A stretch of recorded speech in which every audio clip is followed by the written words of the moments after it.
कोल्हापूर येथे झालेल्या mission Olympic open state championship 2025 स्पर्धेमध्ये लासलगावच्या दुर्गा दिलीप गुंजाळ हिने 2 गोल्ड मेडल मिळवले।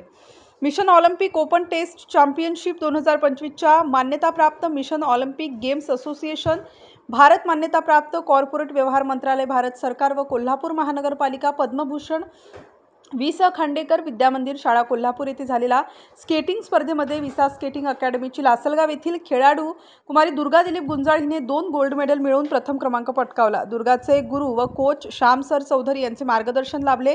संपूर्ण महाराष्ट्रातून कोल्हापूर येथे स्केटिंग खेळाडू आले होते। त्यामध्ये 14 वर्ष वयोगटात दुर्गाने आपला विसा स्केटिंग अकॅडमीचे व लासलगावचे नाव रोशन केले।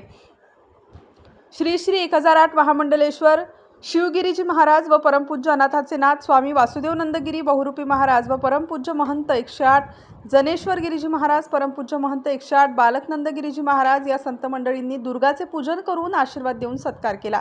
विसा स्केटिंग अकॅडमीचे सर्व विद्यार्थी व पालक, सरस्वती विद्यालय अध्यक्ष जगदीश दादा होळकर, NVP कॉलेज अध्यक्ष शेखरभाऊ होळकर, जय जनार्दन अनाथ व वृद्धाश्रम बालगोपाळ व वयोवृद्धांची माय संगीतामाई दिलीप गुंजाळ, दिलीप बाबूराव गुंजाळ, गोरक्षक समाधान कापसे, संतोष आरोटे लासलगाव, पंचक्रोशीतील जय जनार्दन भक्त मंडळ यांनी भरभरून शुभेच्छा दिल्या। दुर्गाचे सर्व स्तरातून अभिनंदन, शुभेच्छांचा वर्षाव होत आहे। स्टार न्यूजसाठी मुकुंद आव्हाड, सारोळे, थडी।